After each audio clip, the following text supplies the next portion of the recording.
Ontem, o que aconteceu? A PGR tinha decidido não abrir a investigação com o argumento de que era preciso esperar os resultados da CPI da Covid no Senado. Mas a ministra Rosa Weber, do STF, rejeitou essa decisão, devolveu a notícia-crime à Procuradoria com as seguintes observações. Veja só.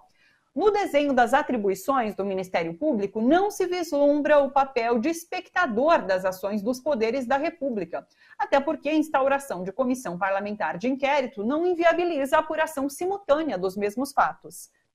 Não há no texto constitucional qualquer disposição prevendo a suspensão temporária de procedimentos investigatórios correlatos ao objeto da CPI. Portanto, a previsão de que as conclusões dos trabalhos parlamentares devam ser remetidas aos órgãos de controle não limita em absoluto sua atuação independente e autônoma. E assim, Rosa Weber determinou, então, a reabertura de vistas dos autos à PGR.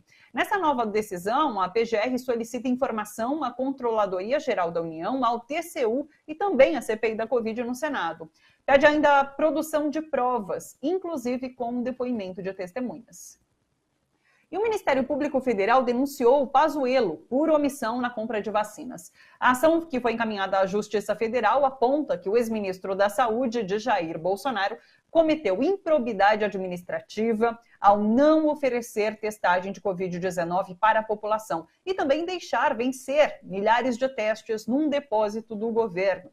Pazuello também é acusado de dificultar o acesso pela população de informações sobre a pandemia e de adotar ilegalmente o chamado tratamento precoce com o kit Covid. O senador Humberto Costa revelou que a CPI da Covid foi assediada para convocar Luiz Dominguete, o cabo da PM que depôs ontem acusou integrantes do Ministério da Saúde de pedir propina na compra da vacina AstraZeneca. Durante o depoimento, Dominguete tentou envolver o deputado Luiz Miranda nessas acusações. Humberto Costa falou hoje à Rádio Brasil Atual, agora pela manhã. Vamos ouvir juntos. Importante saber que a CPI já vinha sendo assediada por ele ou por pessoas da proximidade dele. Eu próprio recebi uma mensagem de WhatsApp, eu não lembro de quem, dizendo que essa pessoa tinha muitas informações, não é, e que eu deveria fazer contato. Eu fiz o contato com ele, ele me mandou aqueles e-mails, né? Eu não dei muita credibilidade pelo próprio fato de que eu sabia que dificilmente uma proposta como aquela seria viável, que essas empresas grandes não têm intermediários, enfim.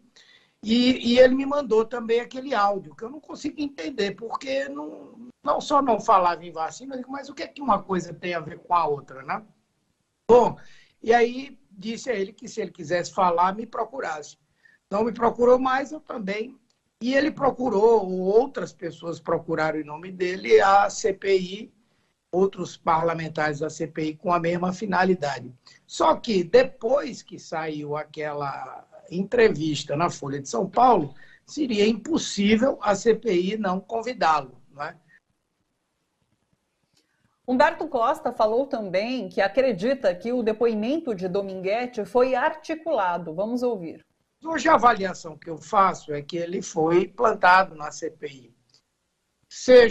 Pode ter sido por bolsonaristas que queriam desacreditar a CPI, principalmente desacreditar o deputado Luiz Miranda, que fez aquela denúncia e disse que chegou a fazer ao presidente da República e ele nada fez, ou então seja uma briga de organizações criminosas que atuam no Ministério da Saúde na disputa por propinas, enfim. Vamos para uma última notícia que pintou agora há pouco. Olha só, pelo menos 26 mil doses de vacinas vencidas da AstraZeneca foram utilizadas no Brasil até o dia 18 de junho. Essa informação é do próprio Ministério da Saúde, segundo uma reportagem publicada hoje pela Folha de São Paulo. 1.532 municípios receberam os lotes com o prazo de validade vencido. O jornal publicou uma tabela, inclusive, para que o leitor confira se tomou essa vacina vencida. Você pode encontrar essa tabela no site da folha.uol.com.br. /equilíbrio e saúde. Tem a tabela, então, lá com todas as informações, tabela com os lotes das vacinas vencidas, e esses lotes foram retirados de órgãos do Ministério da Saúde, a designação dos lotes, eu quero dizer.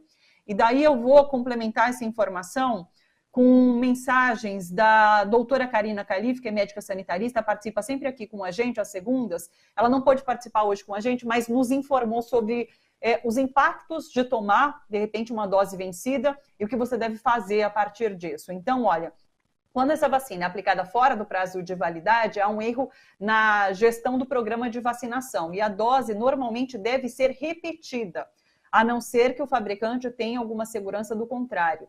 É um erro programático e essa dose, então, deve ser repetida. A preocupação maior não é que ela vai fazer mal para você, ela não faz mal, não tem um efeito controverso você tomar essa dose vencida. Mas é claro que você fica desprotegido, você não recebe essa carga imunizante para se tornar protegido ao coronavírus, então você fica desprotegido.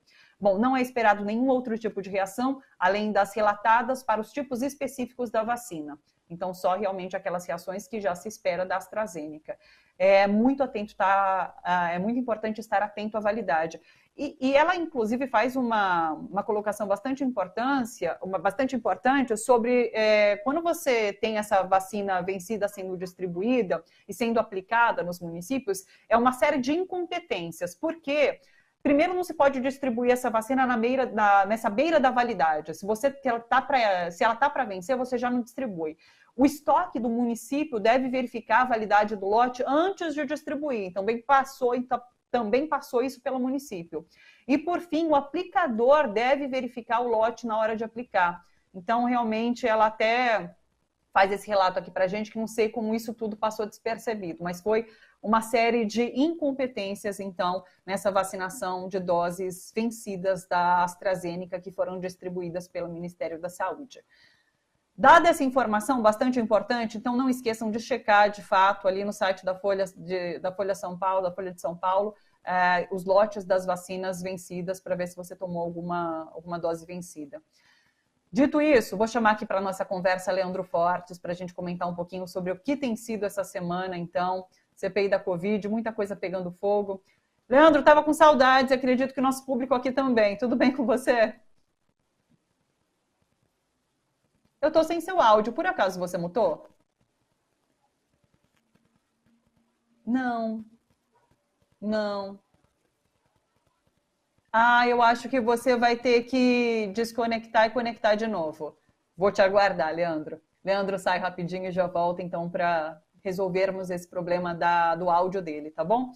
Enquanto isso, eu vou repetir o site da Folha de São Paulo para quem está aqui nos acompanhando e quiser, então, checar essa tabela das doses vencidas que foram aplicadas, é só entrar deixa eu pegar aqui de novo o site, folha.uol.com.br/equilíbrio e saúde. Na página inicial também já tem essa tabela. Você pode entrar tanto no site da Folha de São Paulo quanto no uol.com.br.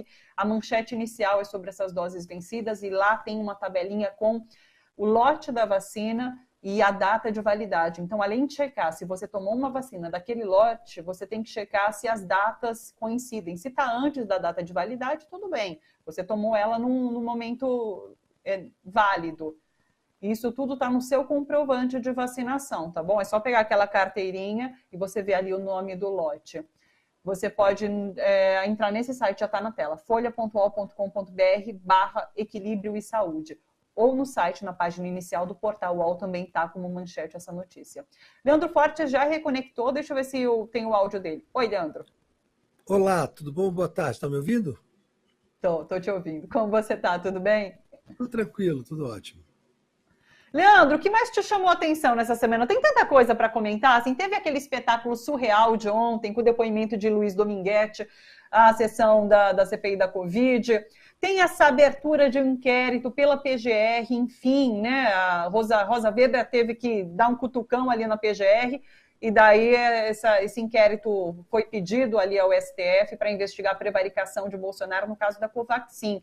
É um caminho interessante a se percorrer, esse do inquérito via STF, via PGR, mais interessante talvez do que um pedido de impeachment ali pela Câmara dos Deputados. tendo em vista, inclusive, que a gente tem atos nesse sábado, atos que podem fortalecer essa pressão por um pedido de impeachment na Câmara. Como que você tem visto esse cenário? Esse é um cenário bastante complexo e agora tem muitas variáveis. Eu acredito, e tenho falado já há bastante tempo sobre isso, Thalita, que o melhor caminho mesmo são as ações que estão sendo tomadas pelo Supremo Tribunal Federal. Não é a melhor hipótese no Estado de Direito.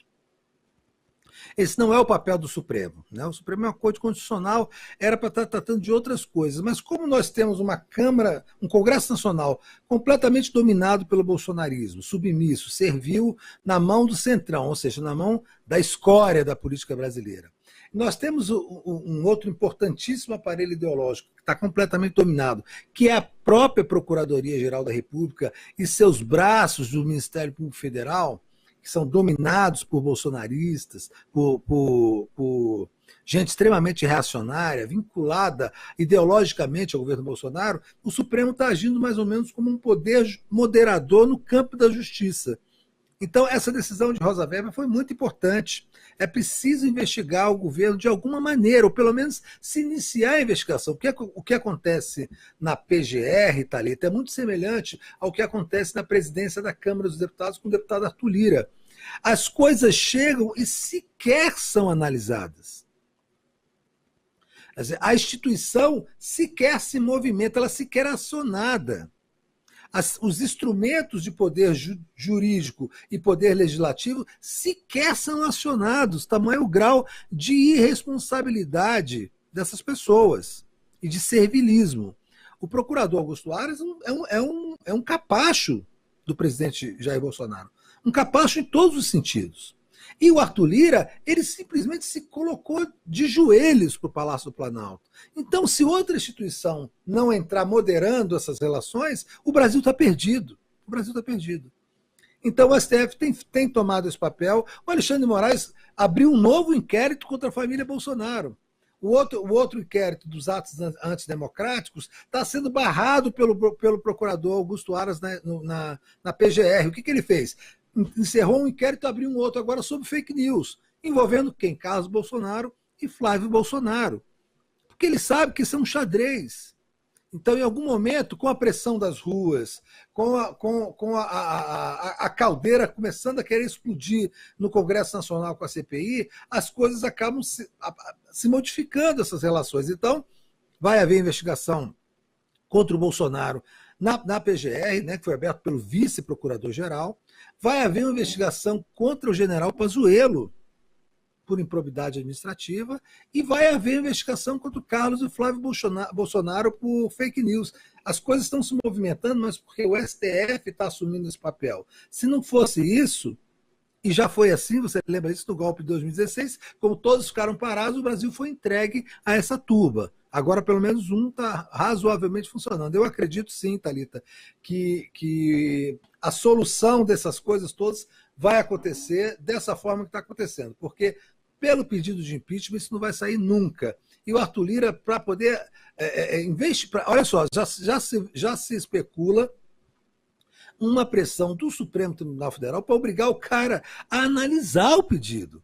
Porque assim, o super pedido de impeachment que foi feito, aquele show, que aliás deu visibilidade muito mais para Joyce Hasselman e aquele Kim Kataguiri, sei lá, nunca lembro daquele marginal, deu muito mais visibilidade a eles do que o pedido de impeachment. É assim, uma jogada errada da esquerda, continuam insistindo nessa frente amplíssima, que não é frente, nem muito menos é amplíssima. Aí tá assim, esse movimento está gerando visibilidade para a direita. Aí o que foi o super pedido de impeachment? Foi o super arquivamento em menos de 2 horas, sem sequer ser analisado. Então, assim, o STF tem sido, sim, muito, muito importante nas investigações agora contra o governo Bolsonaro.